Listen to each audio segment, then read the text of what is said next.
Scooby-Doo, Scooby-Doo, Scooby-Doo. On this episode of the History of the Course podcast with Curtis and Josh, we take a look at the band from Dayton, Ohio, known as The Devil Wears Prada. Make sure to follow us on Twitter at IsSurvivedByPro for news and the latest episode postings. And make sure to subscribe to the show, leave us a 5-star review, and write us a comment on YouTube or whatever podcast service you're using. Make sure to check us out on TikTok and give us a follow at IsSurvivedByProductions. And if you'd like to see us do some live streams, leave us a comment or tweet us the keyword stream. Now, without further ado, let's start the show. The devil is in Atlanta, army surrounded.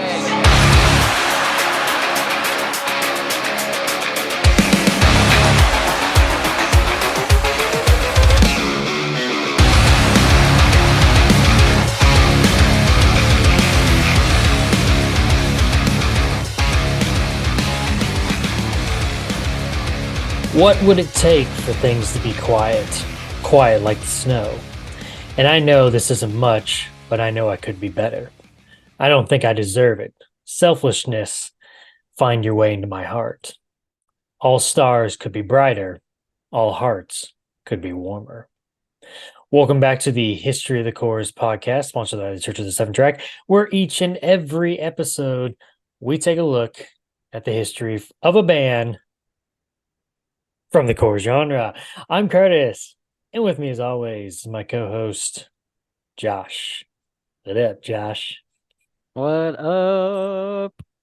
So looks like you got a smudge on your glasses there, buddy. That just makes them smaller. Josh, it's been a couple of weeks, but we did have a brand new episode of the History of the Course After Hours podcast 2 weeks ago come out. If you're not familiar with the After Hours podcast, it's basically the child of this here podcast right here. I sit down with an avid listener of this podcast, my good friend Eric, and we discuss the bands that me and Josh have already talked about, more kind of in a interview type setting. And as Josh likes to describe it, the fun podcast. So I think he's just jealous is what it is. So, but if you're not familiar with it, here's a quick preview for you of this latest episode. It is interesting how, without the comments of Shane or anybody else from the band, me and you see something completely different than what he was originally writing. And as somebody who's written a little bit of music, I don't see a problem in that. If I wrote it for one reason, but it helps you in another way, or it resounds in your brain a different way, and it makes you go, "This is wonderful, dude! Go for it." Yep. I don't see the problem. I was in pain when I wrote it, and you were, dancing on top of the table or whatever. Cool, whatever, man. I don't see a problem with that. But getting back into, golly, who said that? One of the early bands you made a quote from. Was it? What's that? I think it's Norma Jean. There was a quote from where he said, that's what I always think of. He said, I don't remember what song it was. Well, I may not have been like a specific one, but Corey was saying it's weird to hear these or see these fans come up to him and be like, "Bro, I love this song, that song, and it got me through this time or whatever." And he's like, "Well, that's really weird because like this is like totally opposite of," or maybe it may have just been the deal of like, "I just love this song, man." It's like, well, I hate it because of like what it was about. Not like I hate the song, but just like you don't understand like what was going on and why I wrote it, and it's like it's just kind of a weird concept, but it's how it is. It's like I said, you put it out there, and people can relate it to the things going on in their life, whether it's good or bad, whatever. Yeah, like I said, for me, I haven't written a whole bunch of music, but just a little bit that I have, and somebody reads through and goes, "Oh, well, that's great. I think that's about this, and that resounds in my life this way," and I'm going, "Sure, yeah, that's wonderful." Yeah, I was thinking of you. I'm glad you thought of that. Yeah. Oh man, but we are so self-centered, and that may be it right there. We fix the world's problems. We just stop being that way. I know. So I highlighted one part of that quote that he said, "Each song just dives into a different issue." And you heard me and Josh say this several times when we talked about Silverstein. It's like okay, so you sit there and you say, well, each song just dives into a different issue. That's just a regular album then. At It's like that a point, normal rock album. yeah, I don't. Okay, cool. So it's kind of like The concept is know, rock man. album. We're gonna go with that. we're gonna do a rock album. Whoa! Nobody's ever done that before. We're breaking new ground here. Yeah, I think I don't know. He probably, well, I don't know about anybody else. He probably would have been getting the heat from us three if he would have just leave it be. You don't have to, give the whole details on it and everything like that. I know a lot of times people are like, well, I would really like to know what the author was thinking on this song or this album, or what was their idea for it. Yeah, this one I'm kind of like, yeah, put it back in the box. Who opened up Pandora's box? Valid points all. Valid point there. I hope it's something that you actually disagree with. Yeah. Any comments, Josh, on the brand new episode about the band Silverstein? The Silverstein. 2-hour long Silverstein episode. I mean, I assumed it was going to be long as hell. Yeah. You guys love that band. Here's a fun fact. On my Spotify Wrapped, Silverstein was my number one, and it was because, dude, mine is horribly skewed by the podcast because that's like your own problem. Go on to YouTube to the listen. bands that have like the long, the biggest discography, right? they're the ones that ended up like high on my list. Yeah. Yeah, I just thought that was funny. So I got the Yeah. Silverstein message where they're like, "Hey, thanks, buddy." Thanks, buddy. You're in the what percentage are you in? It was like 0.5. Oh, okay. Nothing like Like, I was- crazy. No, I mean it was up there, like the top Yeah. 0.5%. Yeah. Oh, okay. Yeah. Cool. Yeah, check that out. Amongst other episodes as well. We're getting there. I didn't really have anything to say. I don't think you guys. It was just you guys talking about a band you love. So What we do. That's a podcast. Yep. Alrighty, Josh. I'm gonna let you take the reins on this one because I did a podcast week. So Josh, what'd you listen to this week? I was like, Devil Wears Prada is a band. They have some albums. Yeah. Let me Yeah. flip over here real So- quick. Let's give us some highlights here. Enter Josh's brain. Boom. Get out of Josh's brain. Get out of Josh's brain. So I find that a lot of old albums, especially from this time, metalcore, deathcore albums, grindcore, they don't hold up for me as well. Some of them do, but there's just not, I don't have that like nostalgia factor for a lot of the music, that I used to listen to. It's like either I still think it's good or I acknowledge that it didn't age well, There's not a whole lot of me just being like, oh yeah, but like, it reminds me of this or whatever. I'm like, nah, if it doesn't kindle joy, throw it out. Ugh, So- Job for a Cowboy Genesis. It makes me think of my first love. Yeah. We Said were no young one, and I don't dumb. think. Yeah, exactly. Nostalgia. So these were two albums that I listened to this week Whoa. that really held up. The Job for a Cowboy album behind me there, Genesis. I had that Um, shirt. Yeah, And it that was brutal. one was a surprising turn for them in their second album and would go on to kind of be kind of the standard template for everything that they would do afterwards. Was it not their full-length debut? It was their first full length. Okay, But I always get confused by it, because I always think, wait, Yeah. was Doom an EP or not?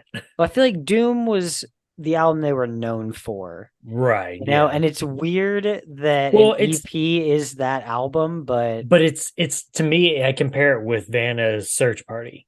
I always Okay. have to remind myself it's an EP because it doesn't feel like an EP. It's short enough to be an EP, but just for some reason, it's just so good, like Doom, it's like, oh, I have to remind myself it's an EP. It's not full length, bro. Yeah. So So that was one. There were a couple tracks on there that I had to roll back immediately. I had to double dip. Had to go in again. Track ended. Nope, we're going back before we go on to the next one. you dipped the chip, you took a bite, and you dipped again. Yeah. I have no Seinfeld chip. reference. I have no chip etiquette. And then the other one was Despised Icons, The Ills of Modern Man. Have you ever listened to that one? I've never Okay. listened to any Despise Icon. Okay, Despised Icon, I feel like they were under the radar a little bit more in that genre. I don't want to say they definitely weren't underground. Like they were in I mean, I knew their name. Yeah, I mean they were in the conversation with like Yeah. All Shall Perish and band, Okay. As Blood Runs Black, bands like that. Are they still a band? Despised Icon? Yeah. I don't think so. Okay. I can see real quick if they've got. No, I mean, you can go ahead. I mean, I can look it up real quick while you're telling me about that album. 2019. Or you can look it up. Yeah, 2019 was their most recent album. So they were still putting out albums for a while. Okay. Ills of Modern Man was 2007. So, and Genesis would have been 2007 as well. 2006, 2007. Think 8. Doom was 5. I want to say, okay, maybe it 2008, was. That can't be right. Okay, it's got to be 7 then. It's got to be 7. Now we're gonna have to, you know where this is going. Crap. What have I done? Yeah, I'm going to say 7. It's got to be right. It says 2008. How was that possible? Okay, unless it was the only thing I can think of is possibly like, oh, it was released in January 2008. Does it give you a month? I don't That's think the that's only right. thing. That's the only thing I can think of, man. Would be No, it it would doesn't have give to me be a like a month. super early. Okay. Don't worry. Coming in. Thank Coming you. in hot. But those two albums I feel like really held up. I don't it doesn't feel cheesy at all. Doesn't feel like it hasn't aged well, doesn't feel tacky. The vocals for both of them have aged very well. So I'm not really understanding. Oh, okay, I get it. You're probably seeing so it's in 2007 was when they originally released okay. it. May of 2007. They released it on vinyl in 2008. Yeah. Yeah. Let me ask you something. I wouldn't mind having a vinyl copy of this, if I'm being honest. Okay, let me ask you. If I'm So being honest, obviously, I guess you and I don't basically buy just answered my vinyls. question. But I always found it weird that like, yeah, bands like this, like Joffrey the Cowboy, would like print out vinyl. I just don't think of like that heavy music being like in vinyl form. You know what I mean? I think it's brutal as hell. Yeah, I don't know. It's just kind of weird to me. But anyway. First, when I think of vinyl, I think of, like Fleetwood Mac and, old stuff. I don't think, And hey, Joffrey Cowboy just put out a new album. I'm getting that on vinyl, buddy. do you guys have it on vinyl? Yeah. So. Oh no, I would love to have a copy of this. I would have to look and see if I can find a vinyl copy of this because I'm sure it's out there somewhere, buddy. I think it would be hilarious if your whole record collection was all like death metal and black metal. That's your niche. Yeah. Like that would I've be got a vinyl funny. collection. Yeah. I mean, I know you have a Day to Remember on vinyl, right? Yeah, I have I don't what remember which separates one. me from you. Okay. Do you think that's the heaviest one you have on vinyl? That's like the only new vinyl I have. Okay. Like all the others I have are old vinyl. Okay. So, yeah, I was never I'll buy new vinyls kind of guy. But this I like. This I like. Okay. Okay. Cool. Awesome. Anything else? No, I'm done. What about you? I just didn't want to cut you off. I already told you I did podcast this week, so Oh, I was throwing it your way, buddy. just cast week. Just the cast in the week. Anything besides your sports podcasts? Nah, just sports, man. Sports. In your face, sports. All right, Josh. Ready to take a look at this band from Ohio? Yes. I was kind of hoping you'd say no. Alrighty, let's go on and dive on into this 3-part series, all about the band from Ohio, Dayton to be exact, known as the Devil Wears Prada. Yes, that band right there behind you. Yeah, and this guy, this crazy nut job with a gap in his teeth. Mike. Okay, before we get started, because I just thought about this, how are we saying his last name? Ranica? Yeah, I'm good with that. Okay. Okay. Have you heard it? I mean, have you heard it any other way? I don't know that I've heard it said that I can think of. Okay. Okay. Alrighty, we'll stick with Haranica. Or Haranica. H. Ranica. Mike H. Ranica was a Mike. simple man from Dayton, Ohio. Yeah. All right, Devil Wears Prada is categorized in the genres of metalcore and Christian metal in their early years. They've kind of gotten Aren't away. they all? What's that? I said, aren't they all Aren't they all what? Christian metal in their early years? I mean, yeah, I feel a like lot of so people, many a bands lot of that people we've in the talked end like want about to have, separate themselves from in the end. So yeah. Well, I feel like so many bands we've talked about have like started that way. right, and they end up separating themselves from it. They just don't like the label, man. So let me run by you another genre. I don't know, like if you've kept up with them lately. Obviously, we talked about kind of sampling a few songs off their 2 newest albums. But I don't know if you've seen any like pictures from tours or whatever, but I'm gonna throw the genre of what we coined in the last episode about Under Oath. I'm gonna throw the term arena core out there. Arena core. Yep. Yeah, they feel like they've gotten kind of on that level. Maybe not as crazy as I would say, more on the level of like Under Oath, not on the level of like Bring Me the Horizon. You know, God, Bring Me the Horizon has just gotten to be such a joke. so sold out, man. So sold out. And it's more Okay. than that. It's just lame. It's just Yeah, lame. I don't know anymore, man. Sell out So if weird. you want. Do something cool. Like that's lame. Yeah, it's so weird. I've told you before, it's so weird to see like just pictures of them in general, but like to see them playing those big arenas and thinking, huh, I saw those guys in 2007 in a little hole in the wall Right. In where a I room live, that you know? maybe held 100 people. Yeah. So yeah, it's pretty crazy. Alrighty, Devil Wears How do Prada. you think I feel? I opened that show. Yeah, you were terrible. I remember.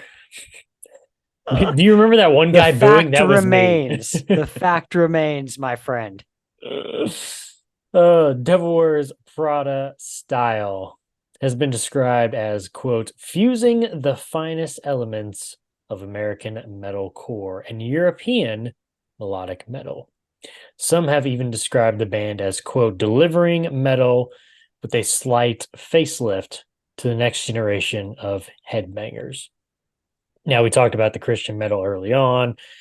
Christian themes in the beginning are prevalent, and they even identified as a Christian band. But in 2021, guitarist Kyle Cypress responded to the question of whether the band still identifies as Christian by saying, quote, we have not promoted the band as being Christian for a long time.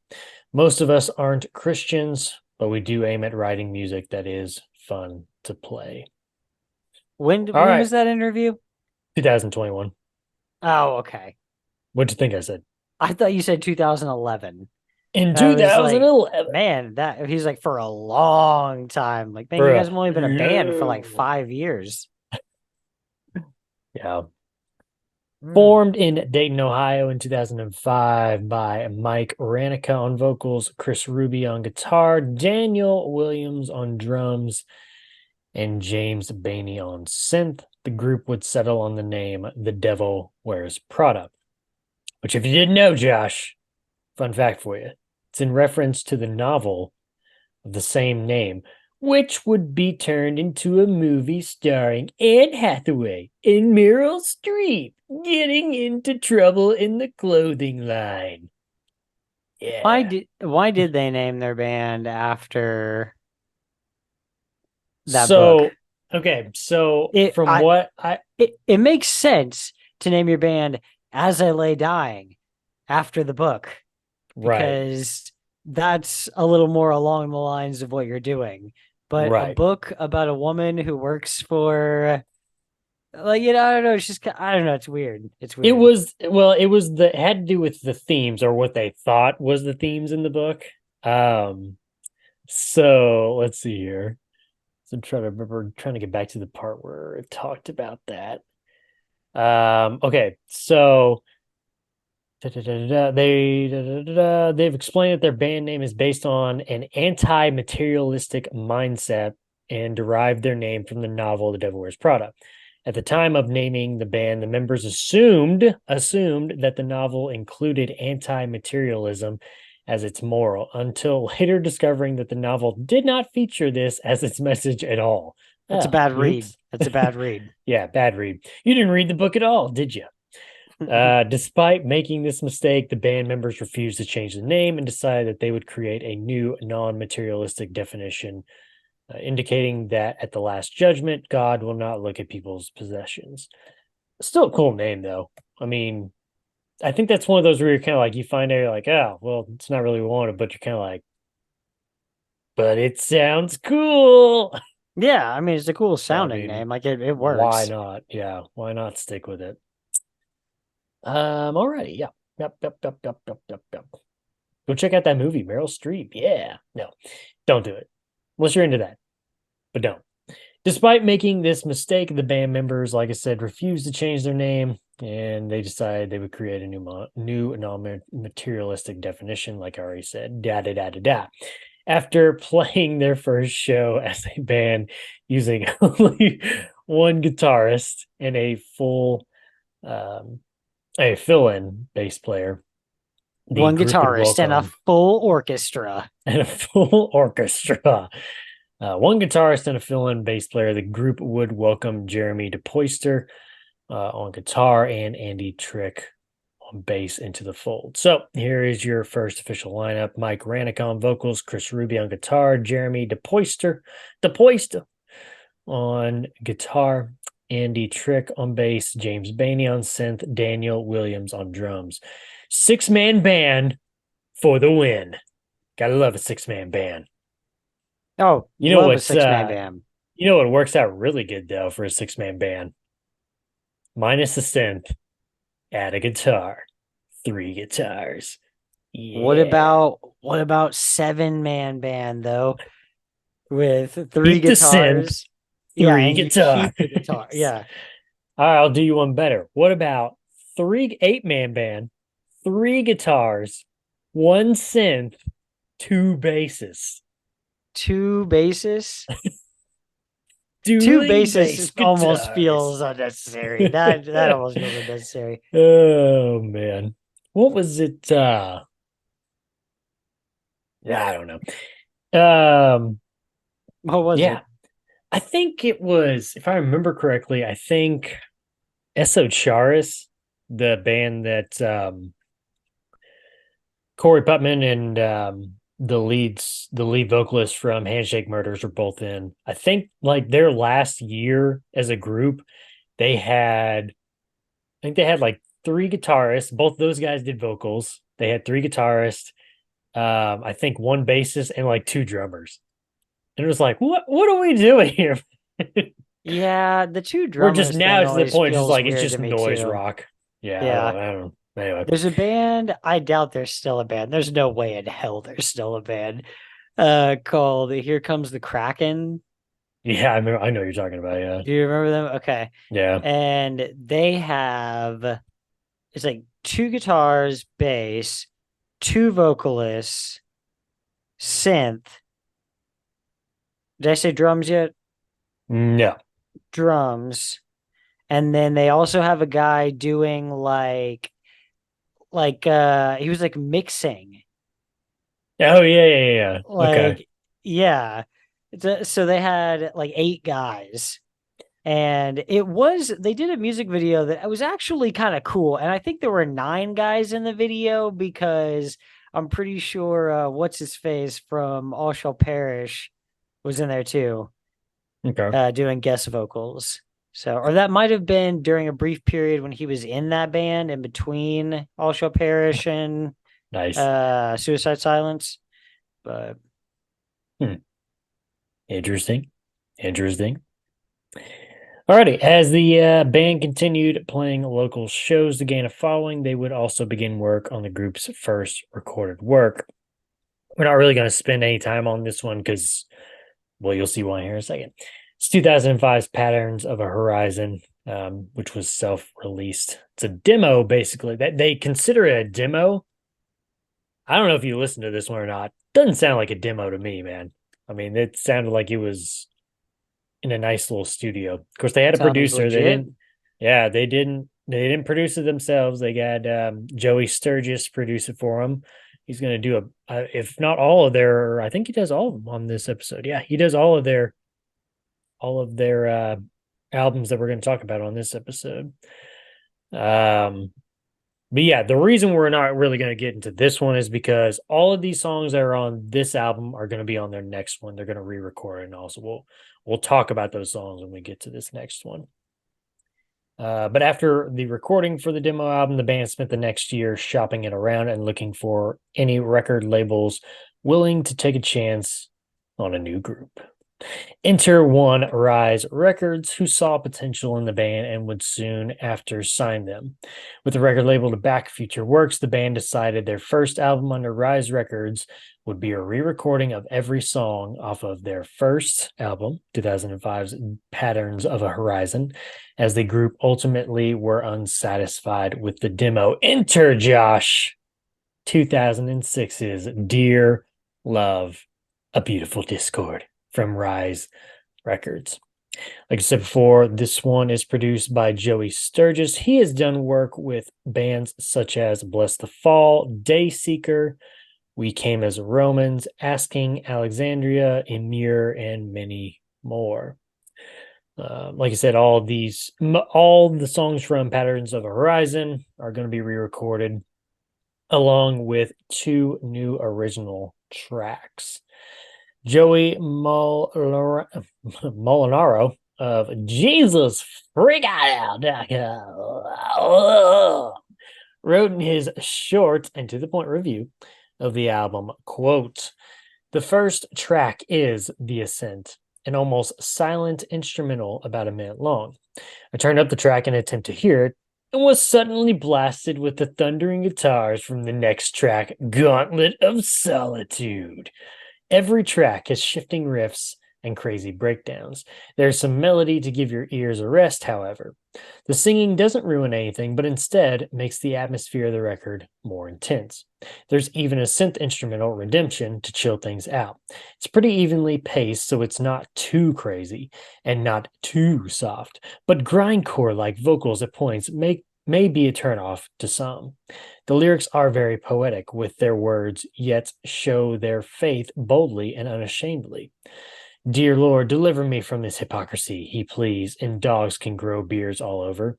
And unlike some bands, they say they're not just Christians in a band, but an actual Christian band. Overall, Dear Love, A Beautiful Discord is a very intense metal album. Like I said before, the Devil Wears Prada is a death/metalcore band with a few grind influences. It's not for everyone, but for those Christians who like a little bit heavier stuff, this is the record for you. Songs on this album include The Ascent, The Gauntlet of Solitude, the newest original, Dogs Can Grow Beards All Over, and The Sentence Trails Off, Rosemary Had an Accident, Redemption, Swords, Dragons, and Diet Coke. Who speaks Spanish? Colon Quesadilla. Texas is South, which is the other original, and Modify the Pronunciation, and the finale, Salvation, featuring Cole Wilson of Gwen Stacy. So, did you get to listen to Patterns of Horizon, Josh? I can't. You're on mute. I filtered through it just for a second, just now. I mean, you were right. It sounded pretty legit to me. Yeah, and when I got to the part where they were like, we're unsatisfied with this demo, so we're gonna re-record it, which I have no problem with them re-recording it. I just kind of was like, I don't, I didn't hate it. I didn't hate Patterns of Horizon. I thought it sounded good. Um, and I don't feel like they up the ante on Dear Love with any of those songs. I mean, they may have just been a little No, more produced, but I don't yeah. really see a big difference. But I don't know. To each his own. What'd you think of the two new originals, Josh? Dogs Can Grow Beards All Over and Texas is South. Um, I mean, okay, so this whole album, I've told you before, I didn't really get into Devil Wears Prada until around Roots Above and Branches Below, Mm. because the band, as it is for the first couple albums, not really my cup of tea. And I'll tell you what it is. It's not because the synth that I love that. I love a lot of the synth stuff that they do. Guitars are on point, drums are good. It's really vocals for me. He just hasn't found his style yet. Um, and Whoa. Bless you. I hate to say that it just makes me think a lot of Asking Alexandria. There's some Dr. Acula type stuff in there. And I hate to say that because this album came out before Asking Alexandria's, the one that sounds a lot like this. Mm. So for sure, Asking Alexandria and Dr. Acula were kind of pulling from them. But it just has that feel, and I don't really care for that a lot. The very melodic metal with, the super clean, auto-tuned vocals. Some of that works for me, but some of it doesn't. And I just think that's why I didn't really get on board with Devil Wears Prada until later, because I'd listened to a couple things off of these albums. But to your question, those are probably two of the best songs on the album. Are those two tracks. So, but yeah, like I said, these first couple albums don't really do it for me. And even though lyrically they're not in the same vein, it does feel musically and stylistically, I guess, that it feels a lot like party metal, from that era, which is your yeah, it's Attila, it's Dr. Acula, and I just don't really, it's off-putting at this point. It was Yeah, it yeah. was fun stuff back then, but it's just kind of off-putting. It's not until Roots Above, Branches Below that I feel like we'd start to take a different turn and they really find their own lane, and especially for the next several albums. That was gonna be my main point on this one and Plagues. Um, I mean, I like both of those. They're okay. I mean, I like Plagues more. They If I have had to their pick these moments, two, I like Plagues more. Yeah, but they both feel like they just fit in the genre that they're in, and they don't stand out. Like you said, they don't. I'm with you. It's like he doesn't. He's trying to find his voice right now, and he doesn't find it. I told you last week when I was listening to it, I was like, I got to roots above, branches below, and it was just like, there it is, man. That's the Devil Wears Prada voice that I know. Because he finally found that style that he's known for, I feel like. Yeah. And yeah, right now he's just he doesn't have it. He's just kind of doing whatever. But yeah, I just feel like these two are just kind of they just fit in the genre and that's it. They don't pop out. They just like you said, they feel like they're doing what everybody else is doing at that time. you know. It was weird too, like listening to this album, it made me think of a band that only had one album and it came out several years after this one. It was a band called Here I Come Falling, and it was a Christian metal band too. They had a synth. They may have had three guitarists at one time too. That was kind of cool. But anyway, there's just like some of the guitar riffs and like with the going along with the synth and then the way his vocals sounded, I was like, man, that sounds a lot like that band, you know. But anyway, that's my comparison. But yeah. Alrighty. Yep. That is 2005 or 2006, excuse me. Dear Love, a Beautiful Discord. Their debut album released, the band would see tours beyond the state lines of Ohio as their popularity grew as a new Christian metal group, seeing a stint at the 2006 Cornerstone Festival. Cornerstone. Nostalgia. Preparation for their sophomore album had already begun just near months after the release of their previous album.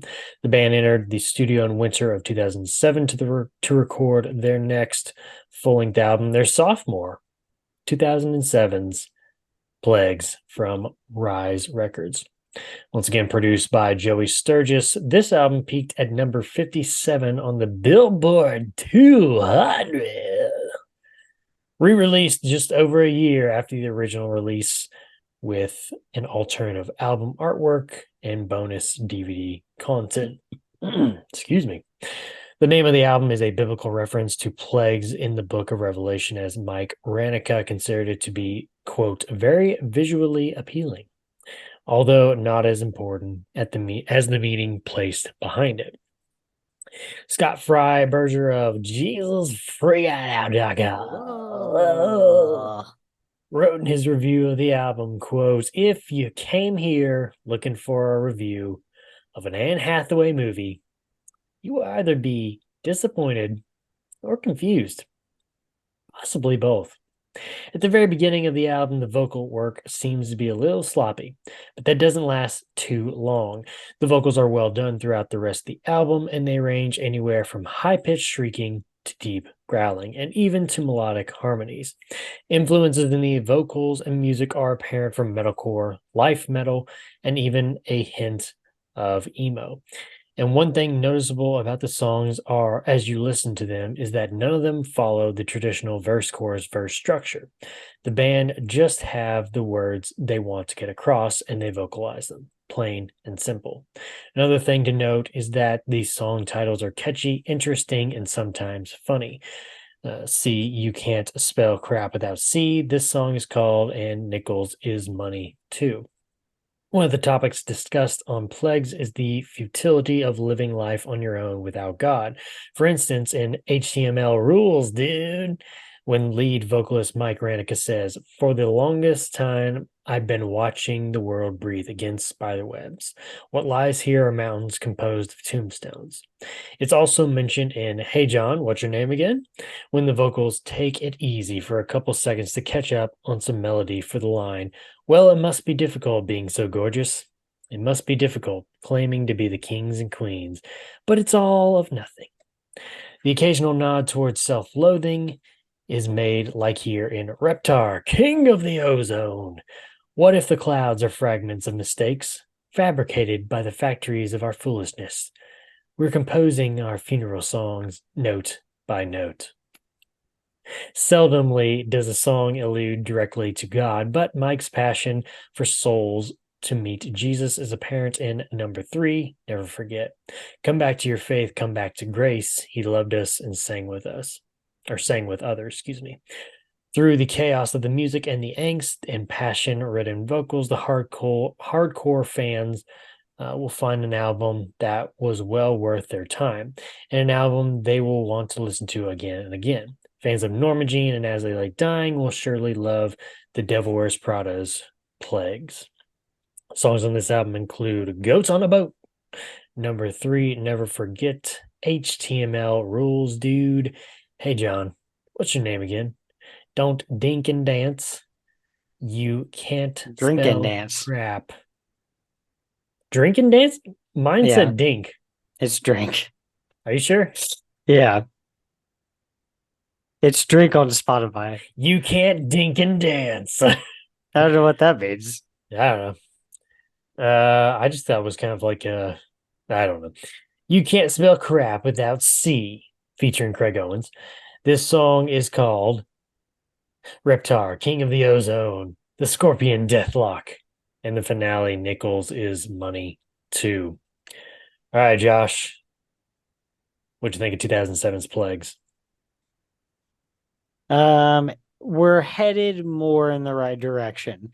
We're getting There's, there. it's like we talk about, you can always hear those little elements that carry over to the winning formula from, the album right before it starts to shift.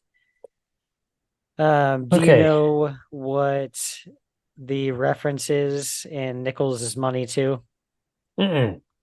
I'm assuming it's from, especially since the album came out in 2007, I'm assuming it's from Metalocalypse. There's an episode where they all get endorsement deals with different either businesses or products. And Pickles' endorsement deal was through the United States Treasury Department to get Nice. people to use more nickels. And at the end of the little speech he gives, he says, "Nichols is money too, guys." Nichols is Money 2, guys. Okay, everything that I have seen track list wise on Google from a bunch of different sites say don't dink and dance. That's weird. Yeah. Huh. So I don't I know. I win. mean, all right, sure. Spotify sucks. Yeah. Yeah, like I said on the when I was talking about the last album, it feels like you're getting there, like you said too. It's like you're getting there. His vocals are still pretty raw. He's still searching.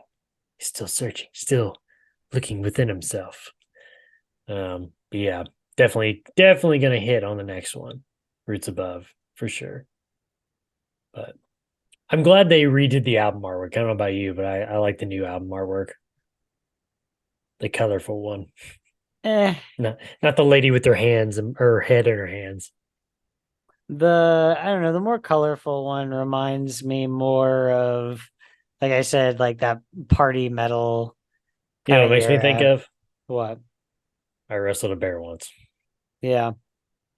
That's Which leads us to partycore. partycore. Yeah. I don't know if I like personally I didn't have one on this one or the last one that like I just hated. I mean it was an easy listen through. I meant to say this earlier. My listening experience with Devil Wears Prada really started at Zombie. I heard a few songs off of Roots, but wasn't like drawn in. And I was a senior in high school. Disambiguation had just come out from Under Oath. I had that album, and a friend of mine had Zombie album, and he really wanted to listen to the Disambiguation one. So he said, "I'll trade you for a weekend Zombie from Devil Wears Prada if you'll trade me that Disambiguation for the weekend." I said, "Okay, whatever. I'll give it a shot." And that's where I got hooked. So yeah, I hadn't heard of anything off of Plagues or Dear Love or even Patterns. So these two were first times through listening. But yeah. I was about to say, are you Yeah. frozen? You were moving. Uh, He wasn't even moving. I don't think he's breathing. Yeah, there's not, I don't know, this is always going to be the bar, but there were no levels of Alexis on Fire terrible that I had to like stop listening to it, Right, yeah. There's nothing terrible here. It's just not really hitting the mark Right. for me. So, and we're kind of half in, half out on this one. It's got some elements of where we're going to go for Roots, and it's got some stuff that they kind of tried to stick to from the previous Dear album. Love, yeah. So, I agree. It looks like numbers wise, the most popular two on this album were HTML Rules Dude, which I knew was on a few compilations, Mhm. and Hey John, What's Your Name Again? Well, and they're both lead singles too. That's the other thing. And they both Okay. had music videos. There was a lot of, exposure for those two. Okay. The other thing too I noticed was it seems like just talking about this block, it seems like more it's at the beginning it's dominated by the uncleans, but as we go album by album, there's more cleans coming in, it feels like. Okay. Yeah. I don't know No, if yeah. that's okay. I don't know if that's how you feel or not. I know that I feel like there's a point where we kind of like in the middle of their discography, we kind of just like stick with like a certain like percentage wise of like uncleans and cleans, but then like the little bit that we've heard from Color Decay and like the Act, it feels like there's a lot more cleans coming in. Yeah. So that's kind of interesting. Just the And it's he's developing that style like of his clean vocals too. Because like a lot of the right, way the clean vocals are in this album is the way they will be like going forward. right, right. Yep. Alrighty, that's 2007's Plagues from Rise Records. The band saw their music gain further exposure, like I just said just a little bit ago, as both of the lead singles, HTML Rules Dude and Hey Jean, what's your Jean. name again? Jean, what's your name again? Both of those songs were accompanied by music videos featured on MTV and Fuse TV. Continued success brought the band on the Vans Warped Tour in 2008 and even contributed a cover version of hip hop duo Big Timer's song Still Fly to the Punk Goes Crunk series. What a I don't know if great I album. I'll say I don't know if that one really caught on. I mean, I've heard a lot of like Punk Goes Pop albums. I don't know if I've seen a bunch of like Punk Goes Crunk No, I think that was a albums. one-time thing. Yeah, I was gonna say it feels more like a one and done thing. Did So I think they just started incorporating some of them into Punk Goes Pop oh really? because Okay. yeah, because Punk Goes Pop 5, I'm pretty sure there's a cover of a Kanye song by not Woe Is Me. Oh no. Well, I think Silverstein did a Kanye song cover for Punk Goes Pop. Okay. While you look that up there, with their 2008 stint on Van's Warped Tour finished, it was time for the band to start preparing for their next album. As vocalist Mike Ranica described what was to come by stating, "quote Expect a much heavier and more epic record." While Daniel Williams on drums described the new music as, "quote crazier and wilder than anything before." I would agree. I would agree. They definitely turned up the notch on this next album, 2009's With Roots Above and Branches Below, as they have a brand new record company to put their stuff out. Josh, One Ferret Records with the Pistols. Yeah. Produced once again by Joey Sturgis, selling 31,000 copies in its first week of release alone. The album peaked at number 11 on the Billboard 200. It also hit number 1 on the Billboard's top independent albums, top hard rock albums, and top Christian albums. Timothy Estabrooks of JesusFreakHideout.com wrote in his review of the album, quotes, "What would it take for things to be quiet?" That is the question asked by the Devil Wears Prada on the track Louder Than Thunder. Well, I'm not sure what the answer to that question is, but I do know it doesn't include listening to With Roots Above and Branches Below, the band's new release. These guys are most definitely not quiet. If you're a fan of metalcore, you've probably already heard of the Devil Wears Prada. They made quite a storm with their first 2 albums and with some extensive performance on the band's Warped Tour. This album, their third release, looks to be another great chapter in their career. A quick listen to the opening track, Sassafras, will tell you all you need to know about this album's musical approach.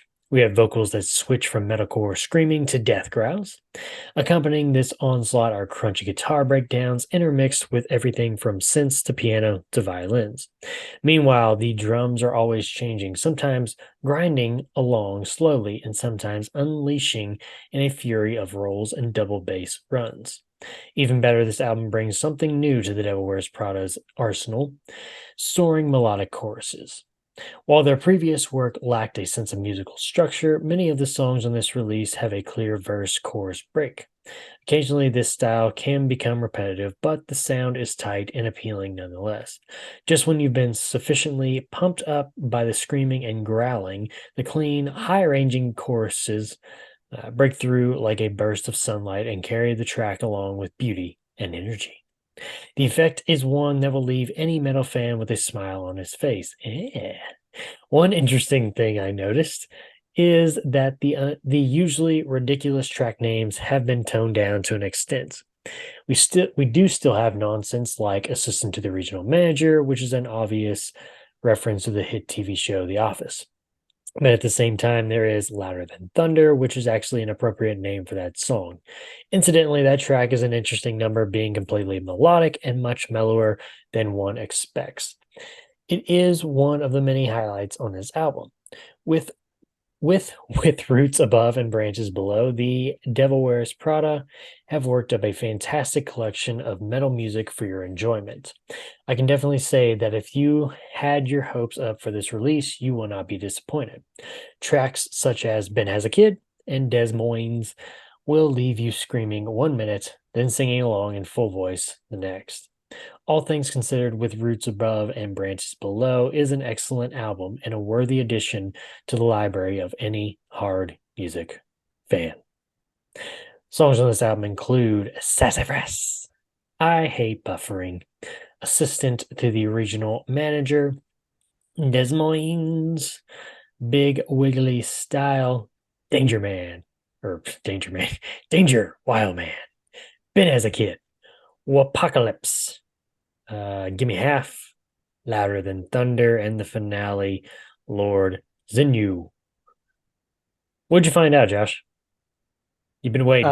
First, I just want to say the Wapocalypse, I think, probably has a different meaning now in 2023 than it did in 2009.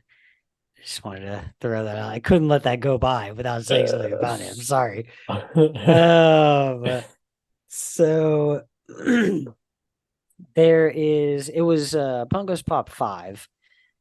And it's the song Mercy by Kanye. It's a feature with Big Sean, Pusha T, 2 Chainz. But it's taken off of Spotify. Like they have it listed as there's only 12 tracks and it goes from like 11 to 12. It doesn't skip.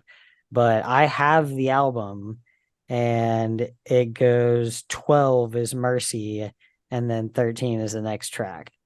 So it's on there and it's a cover by The Word Alive, but it is really good. It's one of the few that I've heard that actually is pretty good. But that was just an example of, they don't do the Punk Goes Crunk anymore. They just kind of filter them into the Punk Goes Pop albums. Because that probably would have, if they had kept doing them, that song would have been on there. Let me ask you the big question about this album. Which intro hits harder? Big Wiggly Style or Danger Wild Man? Easy, Danger Wild Man. Really? I feel like that's mine. That's the one like that got stuck that's in my my head. answer. But dude, honestly, Big Wiggly gets like it's so close. It's a close second. Right. Like with that the synth, the way it starts, the da-na-na, and then like goes right into that breakdown. Yeah, it's good, but the one that gets stuck in my head is Danger Wild Man. Yeah. Wander, I know. Oh God. Yeah. Yeah. Nice. Yeah, those are easily the two best tracks on the album, but we are getting into great territory here. Right. Like this one's an all the way through for me. And then it goes like that for me until I Wait, guess it all is the or way isn't? through. It is. Oh, okay. Yeah, and then it goes all the way through Dead Space, or it's not Dead Space, The Space Space EP? CP. Yeah, Okay. because 818 was before that, right? Yes, it was 818 Okay. Space and then Transit. Yeah, and Transit didn't do a lot for me. Okay. They start to So, lose you but there. yeah, this is the beginning of a golden era for Devil Wears Prada. I feel like this is when, I mean, it's when their numbers start to surge, but this is when everybody listens to them. Right.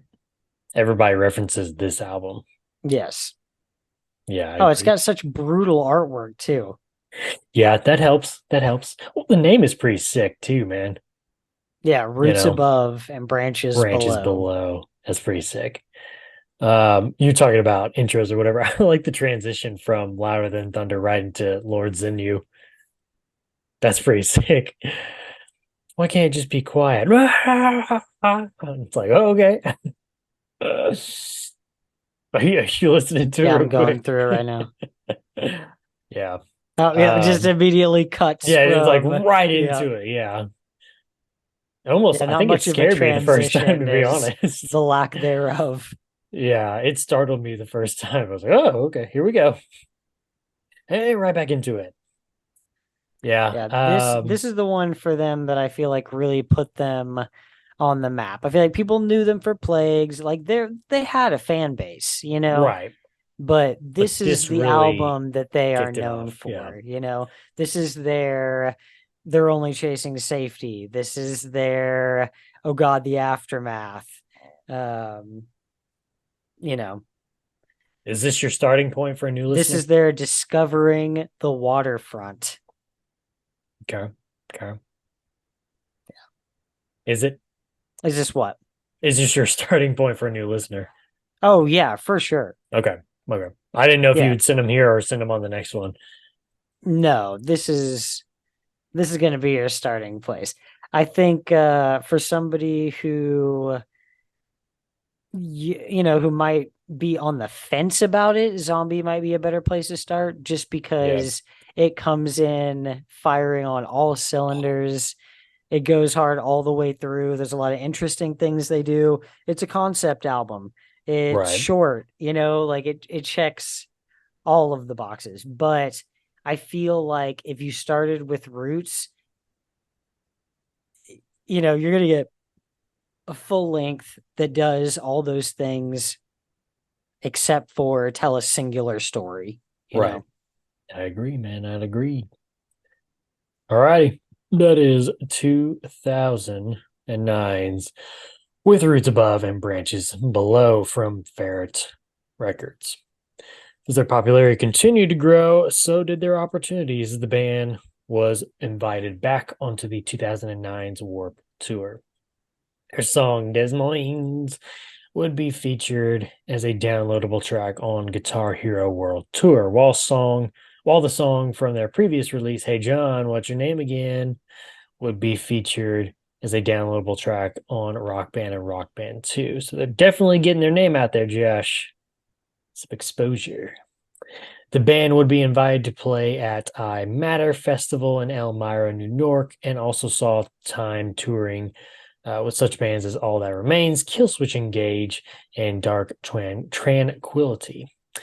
Mike Hranica, vocals, would also take the opportunity to start his own clothing company, originally called Ship Shape Rules Clothing, but he would eventually have to change that name to Traditiona due to legal issues. A portion of the proceeds from Oranica's clothing company would be given to charities such as Skate for Cancer. And finally, Josh, the band would be voted as 2009's Band of the Year by readers of Alternative Press. So, you said Plagues really started kind of getting their name out by that point, but Roots really seemed to hit hard and really drag a lot of people into, okay, who is this band? I got to hear them. I got to find out, what they're about. And now Yeah. they're hearing it, and now they're ready to want some more, man. We want some more. And I can remember, at this time, a lot of people talking about Devil Wears Prada, and just didn't really do it for me back in Dude, the the day. hype Then, was yeah, huge. yeah. Like that was a top tier band. Like everybody, like during Everybody and their the dog was talking about it. yeah, during the Roots era, like that was the band to listen to. Right. All righty. Well, that's where we're gonna leave it off. Getting ready Hey, for a little Zambi. I don't want to get too far ahead, but how did it feel? As much as we love the Zombie EP, how did it feel getting Dead Throne, which is basically a full-length Zombie EP album Oh, done in that style? it was incredible, man. It was incredible. His lows are very interesting. His vocal style, his lows, growls, or Yeah, whatever. I can't like really put my thumb on like how to describe it. they're almost like low yells more Yeah, than like a they almost kind of real sound like like throaty hollow. scream, you know? Yeah, Yeah. it's so interesting, man, the It's way he that does that. Zayo effect, bro, of like they're just very original and you don't Yeah, hear a lot of people being able to replicate that style. So so good, man, so good. But yeah, that's and I bring that up because to me that's one thing that really really made Death Throne really good was his vocals. Because at that point we're full blown into it. He knows what he's doing. He knows what he wants to be about, you know. yeah. This block of Roots through the Space EP is, in my opinion, one of the top tier like blocks that we've talked about, for Okay. any of the bands we've talked about. Like I feel like it should be in the conversation for top 5. Might have to do a top 5. Josh is top top 5 5 of blocks. the best eras in a band. You might have to come up with that. I'm giving you your homework right now. By the time we get to the third Okay, on the third episode, we'll give me your top 5. have a top 5. Just do of the bands that we've talked about. You want to just do Okay. that? Okay, Yeah. just of the bands that we've talked about so far. Give me your top 5 eras. Okay. Eras. And then as we go along, we'll see if anybody can unseat one of those. Okay, Because I like that. like had we already put together the list, this block, I tell you, would unseat Kick somebody off, yeah. at least number 5. Yeah. Okay. All right, cool, man. I like that. Josh has got homework. I like it. I always like giving him homework. We're hitting the books. Hit the books hard, buddy.